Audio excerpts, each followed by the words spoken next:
مومن وہ ہے جو ان کی تعظیم پہ مرے دل سے۔ مومن کسے کہتے ہیں؟ مومن وہ ہے جو ان کی تعظیم پہ، رسول پاک کی تعظیم پہ مرے دل سے۔ لفظ آپ توجہ کریں، ایک ہی لفظ ہے، میں دوسری بار پھر اس کو دہراتا ہوں۔ مومن وہ ہے جو ان کی تعظیم پہ مرے دل سے۔ نجدی بھی تو کرتا ہے ان کی تعظیم مرے دل سے۔ ایک جگہ مرے دل سے کا مطلب ہوتا ہے جان نچھاور کرے، اور دوسری جگہ مردے کے معنی ہے۔ بہرحال اصل ایمان میرے آقا صلی اللہ تعالیٰ علیہ وسلم کی عظمت ہے، اسی لیے ہم خطبوں میں بھی یہ کہتے ہیں الا لا ایمان لمن لا محبت لا، اس کا ایمان ہی نہیں جس کے سینے میں ان کی محبت نہیں۔ اسی لیے میرے عزیزو، ماہ ربیع النور شریف خاص طور پر سنیوں کے لیے بہت اہمیت کا حامل ہے۔ ہم تو یہی سمجھتے ہیں کہ ساری عیدیں جو ہمیں ملی ہیں، بقرعید ہو کہ عید الفطر ہو، وہ سب اسی عید کی برکت سے ملی ہیں۔ اگر رسول پاک صلی اللہ علیہ وسلم تشریف نہ لاتے تو نہ ہمیں رمضان کی اہمیت معلوم ہوتی، نہ کعبے کی طہارت معلوم ہوتی، نہ ہمیں ایمان ملتا، نہ قرآن ملتا، نہ ہم رحمان تک پہنچ پاتے۔ یہ سب اسی کے دم قدم کی برکتیں ہیں۔ اسی کو تو اقبال نے کہا تھا، ہو نہ یہ پھول تو بلبل کا ترنم بھی نہ ہو، ہو نہ یہ پھول تو بلبل کا ترنم بھی نہ ہو، چمن دہر میں کلیوں کا تبسم بھی نہ ہو نہ یہ ساقی تو میں بھی نہ ہو، خم بھی نہ ہو، بزم توحید دنیا میں نہ ہو، تم بھی نہ ہو۔ یا رسول اللہ، خیمہ افلاک کا استادہ اسی نام سے ہے، نبض ہستی تپش آمادہ اسی نام سے ہے، دشت میں دامن کوہسار میں میدان میں ہے، بحر میں موج کی آغوش میں طوفان میں ہے، چین کے شہر مراکش کے بیابان میں ہے، اور پوشیدہ ہر مسلمان کے ایمان میں ہے۔ وہی نام پاک ہر جگہ موجود ہے۔ اگر اس نام کو اپنی زندگی سے الگ کرو گے تو کچھ نہ رہ جائے گا، کچھ نہ رہے گا۔ وہ جو نہ تھے تو کچھ نہ تھا، وہ جو نہ ہو تو کچھ نہ ہو، جان ہے وہ جہان کی اور جان ہے تو جہان ہے۔ اگر حضور پاک صلی اللہ تعالیٰ علیہ وسلم جانے کائنات ہے تو جان کا ذکر بار بار ہونا بھی چاہیے۔ آج ہمارا اپنا مشن تو یہی ہے، ہمارا اپنا ٹاپک یہی ہے۔ میرے عزیزوں، ہم نے یہ عزم کیا ہے کہ زندگی جو باقی ہے، جو سانسیں اللہ نے دی ہیں، وہ عظمت رسالت کا پرچم لہراتے ہوئے زندگی بسر کی جائے۔ اس لیے کہ ہم نے دیکھا ہے عزت اسی کی دنیا میں ہے جو حضور کے قدموں سے وابستہ ہے۔ اس لیے کہ بہت سارے تجربے بھی شاہد ہیں، بہت سارے تجربے بھی شاہد ہیں۔ نبی پاک صلی اللہ تعالیٰ علیہ وسلم سے بیگانگی تمہیں اس دنیا میں بھی ذلت کی طرف لے جاتی ہے، آخرت کی ذلت تو ہے ہی ہے۔ چند دنوں پہلے، چند مہینوں پہلے ہمارے اس ملک میں جو خرافات ہوئے، جس طرح کے ماحول پیدا کیے گئے، وہ سب کو پتہ ہے، کوئی یہاں بے خبر نہیں ہے۔ حضور پاک صلی اللہ علیہ وسلم کی گستاخیوں کا ایک ٹرینڈ چل پڑا تھا۔ ان کو ایسا لگتا تھا کہ جو ان کی شان میں بھونکے گا وہ ہیرو بن جائے گا، لیکن ہم نے کتنوں کو زیرو بنتے دیکھا۔ بھونک کر کے حضور صلی اللہ علیہ وسلم کی شان میں وہ چند لوگوں کی چاپلوسی کے لیے یہ کام کر گئے، لیکن انجام چند ہی مہینوں کے بعد انہوں نے دیکھا۔ لکھنؤ سے، دلی سے کچھ ایسے اپنے گوفوں سے نکلے ہوئے کتوں کو ہم نے دیکھا حضور کی شان میں گندی کتاب لکھ کر کے۔ ایک ناپاک شخص جو پوری دنیا بھر میں یہ مشہور کرنا چاہتا تھا کہ میں محمد کی حقیقت بتاتا ہوں، قرآن کو بدل کر کے نیا قرآن لانے کی کوشش کیے۔ چند مہینوں کے بعد پھر سمجھ میں یہ آیا کہ دین بھی گیا، نام بھی گیا، خاندان بھی گیا، پھر جیل بھی گیا۔ واپس آیا تو پتہ چلا کہ اب کے کرنٹ سچویشن یہ ہے کہ لوگوں سے یہ بار بار ریکویسٹ کر رہا ہے کہ مجھے میری جان کا خطرہ ہے، مجھے میرا گھر دیا جائے، مجھے حفاظت دی جائے، سیکیورٹی دی جائے، اور کبھی سڑکوں پر سوئے ہوئی تصویریں آ جاتی ہیں۔ ان ظالموں کو ہم نے دیکھا، چند مہینوں میں ذلت یہاں تک پہنچی۔ تب پھر ہمیں اعلیٰ حضرت کا وہ شعر یاد آتا ہے، یا رسول اللہ جو تیرے در سے یار پھرتے ہیں، در بدر یوں ہی خار پھرتے ہیں، در بدر یوں ہی خار پھرتے ہیں۔ یہ تو زندگی میں دنیا کی ذلت ہے، اور آخرت کی ذلت تو ابھی مقدر ہے۔ اسی لیے میرے عزیزو، لیکن اللہ کا کروڑا شکر و احسان ہے، کروڑا شکر و احسان ہے۔ آپ پریکٹیکلی دیکھ سکتے ہیں آج کی زندگی میں گستاخیاں کرنے والے چھپ چھپ کر کے پھرتے ہیں، مجبور ہیں حضور کی شان میں گستاخی کر بھی رہے اور ڈر بھی رہے، جان کا بھی خوف ہے، اور چھوٹے چھوٹے بچوں سے بھی ڈر جاتے ہیں، نہ جانے کتنے باڈی گارڈ لگانے پڑتے ہیں، کھل کر کے ماحول میں آ نہیں سکتے، راتوں کی نیند خراب۔ گستاخی کیا کیوں؟ اور اس کے بعد حالت زندگی کی ایسی ہو گئی کہ لوگوں کے سامنے آ نہیں سکتے، چھپتے چھپاتے، پتہ نہیں بتاتے۔ لیکن اللہ کا کروڑا احسان ہے، حضور صلی اللہ علیہ وسلم کی عظمت بیان کرنے والا مجھ جیسا ایک ادنا غلام دیکھو ہزاروں کے مجمع میں تنہا گھومتا رہتا ہے، اور جہاں پر بھی جائیں اللہ نے عزت بخشی ہے، جس جگہ جائیں عزت بخشی ہے۔ کوئی ایسا خطہ میں نے ہندوستان میں نہیں دیکھا جہاں ہم جا رہے ہوں اور پھول نچھاور نہ کیے جا رہے ہوں۔ یہ اس لیے نہیں کہ میں کسی بڑے باپ کا بیٹا ہوں، جو عزت ملتی ہے وہ رسول اللہ کے قدموں سے ملتی ہے۔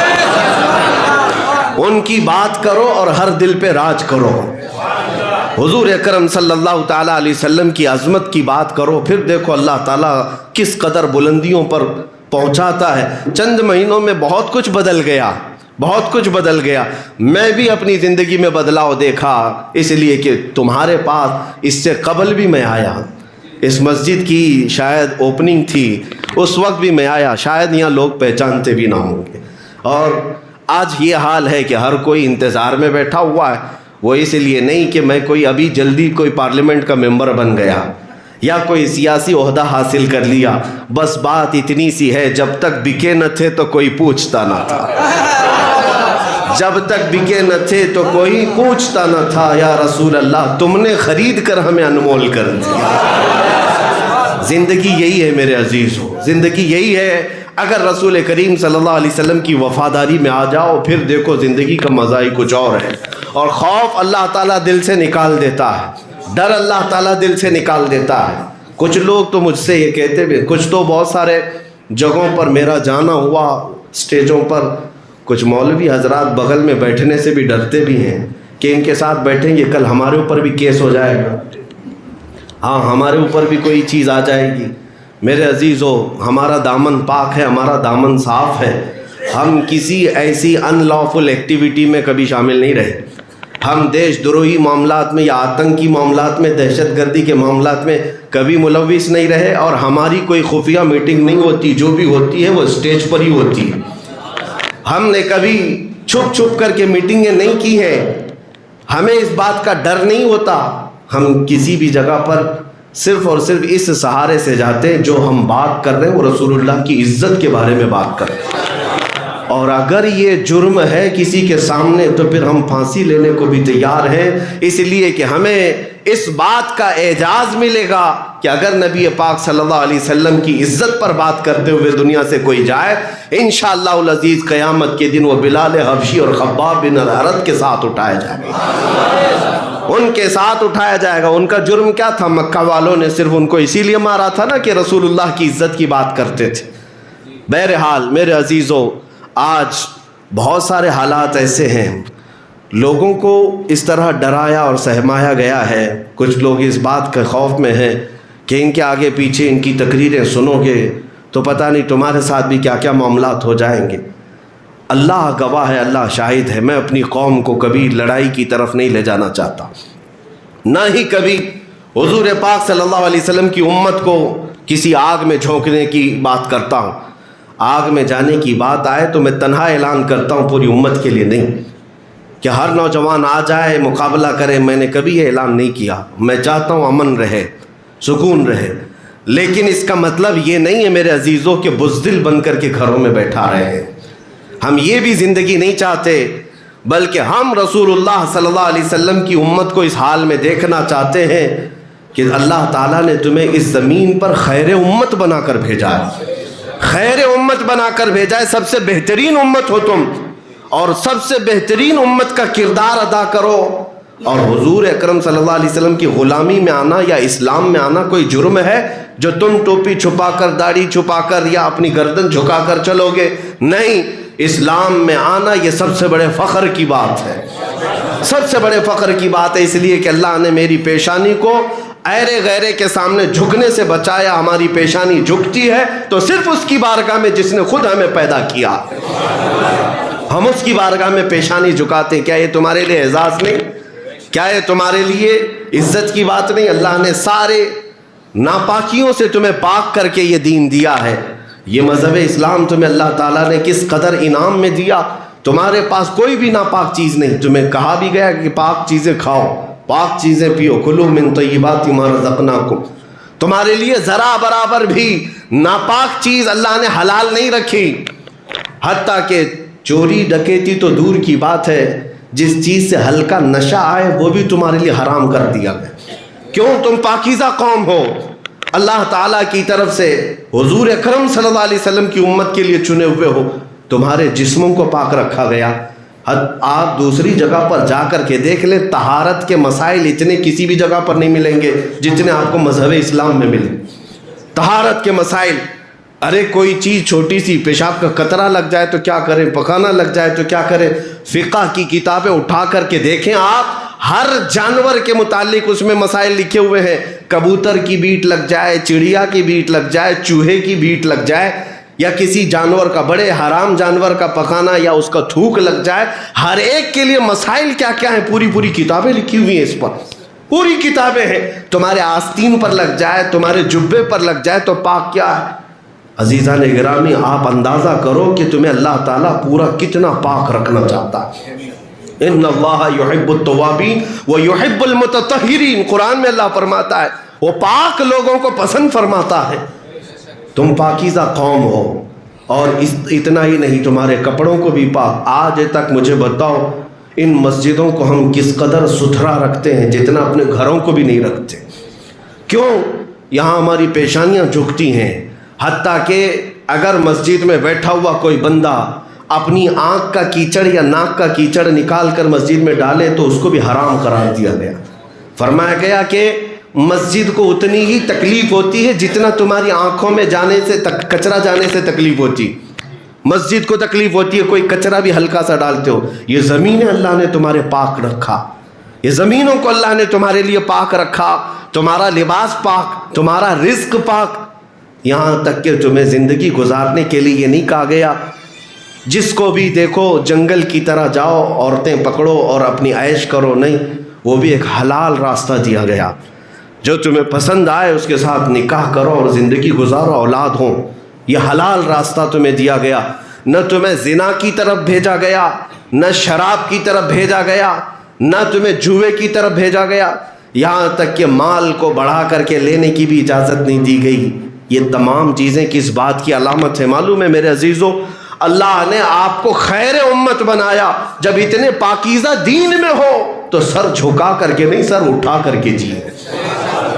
عاجزی و انکساری اللہ کی بارگاہ میں. لیکن دنیا کو یہ کبھی بھی آپ دنیا کے ان ظلموں کو دیکھ کر یہ فیل نہ کریں کہ مجھے لوگ مجرم سمجھتے ہیں, مجھے لوگ آتنکی سمجھتے ہیں, مجھے لوگ دہشت گرد سمجھتے ہیں. تم ان سے سرٹیفکیٹ لینے کی امید مت رکھو. اگر آپ اپنے جسم کے 4 ٹکڑے بھی ان کتوں کے سامنے رکھ دو تب بھی وہ تمہیں دہشت گرد ہی کہیں گے. ان کے دماغوں میں جو باتیں بیٹھی ہوئی ہیں وہ تمہارے چہرے سے نہیں ہے, وہ تمہارے دین سے ہے. اس لیے آپ اپنے دین پر مستقیم رہو, استقامت کے ساتھ رہو. اللہ نے اسی میں عزت بخشی ہے, اسی میں عزت بخشی ہے. میں نے تاریخ میں پڑھا ہے میرے عزیز, چند لوگ نبی پاک صلی اللہ علیہ وسلم کے غلام مکہ سے ہجرت کر کے جب جا رہے مدینے, صحابہ کی تعداد بہت تھوڑی سی تھی, 200 کے قریب بھی تعداد نہیں تھی. جب مکہ سے ہجرت کر کے مدینے جا رہے تھے اس وقت جانتے ہیں کئی صحابہ کے گھر چھوٹ گئے, ان کی جائیدادیں رہ گئیں, ان کی زمینیں رہ گئیں, گھر بار چھوٹ گیا اور مدینے جا رہے ہیں بغیر گھر کے نئے گھر پر. اس وقت وہ صحابہ اعلان کیا کر رہے تھے جانتے ہیں؟ توکل تو دیکھیں, یقین تو دیکھیں. ان کا تھے 200 کی تعداد میں اور کھانے پینے کے مسئلے تھے, ایک کھجور ملتی تو دن بھر گزارا کر لیتے. لیکن اعلان کیا کر رہے تھے اس وقت ہجرت کرتے وقت؟ وہ یہ کہتے ہوئے جا رہے تھے اس دور کی سب سے بڑی 2 طاقتیں تھیں, ایک پرشین ایمپائر اور ایک رومن ایمپائر, جس کو کیسر و کسرا کہتے ہیں. سپر پاور طاقتیں اس زمانے کی. جیسے آج امریکہ اور رشیا ہو، اس زمانے کی یہ دو طاقتیں تھیں، پرشین امپائر جس کو کسرا کہتے تھے، رومن امپائر اس کو قیصر کہتے تھے۔ یہ میرے آقا صلی اللہ علیہ وسلم کے غلام صحابہ مدینہ ہجرت کرتے وقت یہ کہتے ہوئے جا رہے تھے کہ ایک دن آئے گا ہم قیصر اور کسرا کو بھی فتح کریں گے۔ کون سا یقین تھا ان کے پاس، کون سا توکل تھا، اتنے بڑے منصوبے کہاں تھے؟ مکہ والے ٹھٹا مار کر ہنس رہے تھے، ان کو دیکھو مکہ میں اپنا گھر نہیں بچا پائے اور قیصر اور کسرا کی بات کر رہے ہیں، بڑے بڑی سلطنتوں کو ہلانے کی بات کر رہے ہیں۔ ظاہر سی بات ہے دوسرے مکہ والے مذاق اڑا رہے تھے میرے آقا کے غلاموں کا۔ ہجرت کے 8 سال گزر گئے، 10 سال گزر گئے، مکہ تو فتح ہوا ہی، حضرت عمر کا زمانہ کیا آیا، پرشین امپائر بھی ٹوٹ کر ختم ہوا، رومن امپائر بھی ختم ہو گیا، اور ان کو فتح کرنے والی کوئی بہت بڑی فوجیں نہیں تھی، پیوند لگے کپڑے پہننے والے میرے آقا کے غلام ہی تھے۔ کیوں؟ انہوں نے عزت جو ہے دنیا کی طاقتوں میں نہیں ڈھونڈی، میرے آقا کی غلامی میں عزت ڈھونڈی۔ ایک صحابی حضرت نعمان حضور اکرم صلی اللہ علیہ وسلم کے ایمبیسیڈر بن کر کے وہ ایک بادشاہ کے پاس گئے تھے۔ بادشاہ کو پتہ چلا کہ محمد صلی اللہ علیہ وسلم کی طاقت اب بڑھتی جا رہی ہے، انہوں نے اپنا ایک قاصد بھیجا ہے، ان کا ایک ترجمان ایمبیسیڈر آیا ہے، سفیر آیا ہے۔ تو ان کی عزت میں، اس صحابی کی عزت میں اس بادشاہ نے ریشم کا کارپیٹ بچھایا، ریشم کا کارپیٹ، اور ایک سونے کی کلائی کی ہوئی کرسی لگائی کہ ہم بہت عزت دیں گے ان کو، عرب سے جو قاصد آ رہا ہے، جو سفیر آ رہا ہے۔ جب حضرت نعمان وہ صحابی آئے، ان کے ہاتھ میں تلوار تھی، سادے کپڑے پہنے ہوئے آئے، اور بادشاہ کے محل میں جیسی آئے دیکھا کارپیٹ بچھا ہوا ہے اور قالین ہے وہ ریشم کا۔ پوچھا یہ کیا ہے؟ کہا ریشم کا قالین آپ کے اعزاز میں۔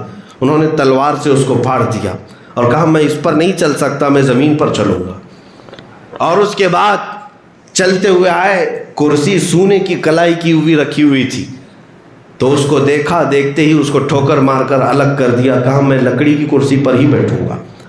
بادشاہ نے کہا میں عجب انداز دیکھ رہا ہوں، ہمارے پاس بہت ساری سلطنتوں کے سفیر آئے، ہم نے ان کو اتنی عزت نہیں دی جتنا محمد کے سفیر کو عزت دی ہے۔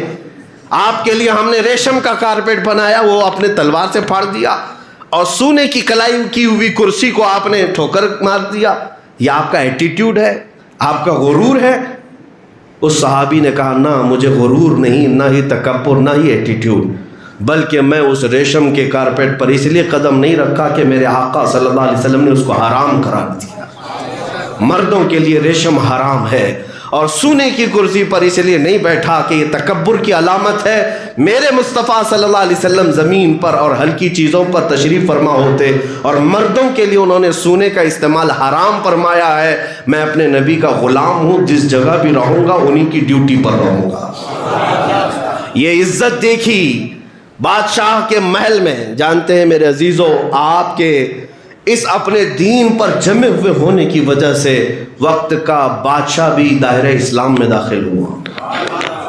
آپ اگر اس بات کو محسوس کریں کہ عزت میرے آقا کی غلامی میں ہے، اگر ہم مکمل طور پر رسول اللہ صلی اللہ علیہ وسلم کے اخلاق کریمانہ اور ان کے کردار کو اچھی طرح سے لوگوں میں پہنچائیں، تو تمہاری عزت میں کوئی کمی نہیں آئے گی، کوئی کمی نہیں آئے گی۔ میں اپنی زندگی میں بھی دیکھتا ہوں، ابھی آپ کے سامنے اتر کر کے آیا اسی لباس کے ساتھ۔ ہاں یہ اور بات ہے کہ تھوڑا چینج ہوگا، میں اپنے عمام میں اپنے جبے کے ساتھ، لوگوں کو ایسا لگتا ہوگا کہ پوری فلائٹ میں 100 سے لوگ ہوتے ہیں، میں ایک عجوبہ کہاں چلا جاؤں۔ نہیں، ہمیں تو اس بات کا لطف ملتا ہے کہ کم سے کم لوگ دیکھیں گے تو یہ محسوس کریں گے کہ محمد عربی کا غلام بیٹھا ہوا ہے۔ چھپنے کی بات نہیں، حضور پاک صلی اللہ علیہ وسلم کے اخلاق پر بلکہ رشک کرنے کی بات ہے، اعزاز، کیونکہ ہمیں اسی نسبت پر تو فخر ہے۔ میں تو یہی کہتا ہوں، اعلان بھی کرتا ہوں کہ لوگ مجھے میرے باپ کے نام سے نہ پہچانے، حضور کی غلامی سے پہچانے۔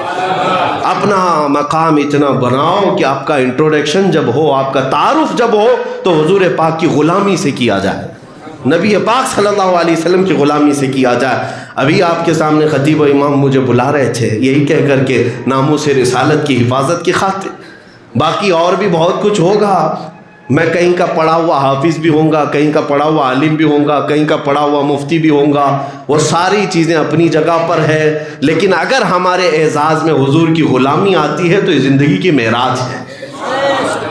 عزیزان گرامی، زندگی اتنی گزارو کہ حضور پاک صلی اللہ علیہ وسلم کی نسبت سے تمہیں دنیا پکارنے لگ جائے، اور وہ دن تمہاری کامیابی کا دور ہے، وہ دن تمہاری کامیابی کا دور ہے۔ اللہ کے نبی صلی اللہ تعالیٰ علیہ وسلم کے صحابہ نے ہمیں یہ ثابت کر کے دکھایا۔ حضرت سعد بن ابی وقاص رضی اللہ تعالیٰ عشرہ مبشرہ میں سے ہیں، یہ عراق میں گئے تھے اور وہاں سے انہیں ایران جانا تھا۔ جنگوں کے حالات تھے، دریائے دجلہ بیچ میں آتا ہے، اور دریائے دجلہ کو عبور کر کے ایران کی زمین پر آنا ہے۔ ایران کی فوج نے جب دیکھا سعد بن ابی وقاص اپنے فوجیوں کے ساتھ ادھر آ رہے ہیں تو دجلہ دریا کے اوپر جتنے برج تھے سب توڑ دیے انہوں نے کہ کہیں یہ مسلمان ادھر نہ آ جائیں، سب برج اور پل توڑ دیے۔ حضرت سعد بن ابی وقاص کا حوصلہ نہیں توڑ سکے، وہ کھڑے ہوئے اور اپنے صحابہ 300 صحابہ ان کے ساتھ تھے، سارے لوگوں نے پوچھا کہ سعد بن ابی وقاص سے کیا کرنا ہے؟ حضرت سعد نے کہا جانا ہے ادھر۔ کہا دریا ہے، اتنا گہرا ہے دریائے دجلہ، آج بھی موجود ہے، کیا آپ کو اندر جاتے جاتے 10 منٹ لگ جائیں؟ گہرائی اور چوڑائی بھی کافی ہے۔ حضرت سعد بن ابی وقاص سے صحابہ نے پوچھا کیسے جائیں گے؟ کہا کہ سب اپنے اپنے گھوڑے لے لو اور دریا پہ ہی ڈال دو، اور جب دریا کے پانی میں تمہارے گھوڑے چلنے لگیں تو یہ اعلان کرتے ہوئے چلے جاؤ میں رسول عربی صلی اللہ علیہ وسلم کا غلام، محمد عربی کا غلام ہوں، اگر بچانا ہو تو مولا بچا دے گا، ہمارے لیے راستے کشادہ کر دے گا۔ ان کا عزم تھا، یقین تھا، توکل تھا۔ تاریخ طبری آج بھی موجود ہے، اٹھا کر دیکھ لینا، جب یہ 300 صحابہ سعد بن ابی وقاص کے ساتھ دریائے دجلہ میں کود پڑے تو وہ چلتے ہوئے ایسے جا رہے تھے جیسے خشک زمین پر چلتے ہوئے جا رہے ہیں، اور دریا عبور کر کے وہ ایران کی سرحد پر بھی آ گئے۔ ایرانی فوجیوں نے ایک تاریخی بات کہی تھی اس دن، وہ جملہ آج بھی نقل کیا جاتا ہے، انہوں نے حیرت میں اور ہیبت میں یہ کہا تھا دیواں آمدن انسان نہ آمدن، یہ انسان نہیں آئے ہیں، یہ جنات آئے ہوئے ہیں جو پانی پر بھی چل رہے ہیں، بلکہ ہم یہ بتانا چاہتے ہیں محمد عربی صلی اللہ علیہ وسلم کی غلامی اگر سچے دل سے ہو جائے، مولا خشکیوں پر بھی اور تریوں پر بھی تمہاری حکومت قائم فرمائے۔ انہی کا تو نعرہ تھا، ٹل نہ سکتے تھے، جنگ میں اگر اڑ جاتے تھے، پاؤں شیروں کے بھی میدان سے اکھڑ جاتے تھے، حق سے سرکش ہوا کوئی تو بگڑ جاتے تھے، ارے تیغ کیا چیز ہے ہم توپ سے بھی لڑ جاتے تھے، دشت تو دشت ہے دریا بھی نہ چھوڑے ہم نے، بحر ظلمات میں دوڑا دیے گھوڑے ہم نے۔ نبی پاک صلی اللہ تعالیٰ علیہ وسلم کی طرف اب میں چند باتیں یہ عرض کرنا چاہوں گا۔ اے میرے عزیزو نوجوانوں، میرے پیغامات صرف اور صرف اس لیے نہیں ہیں کہ تم خالی نعرے لگاؤ، مجھے اپنے دل پر ہاتھ رکھ کر کے بتاؤ کیا نبی پاک صلی اللہ علیہ وسلم کی زندگی کامل ہے یا نہیں ہے، کیا ان کی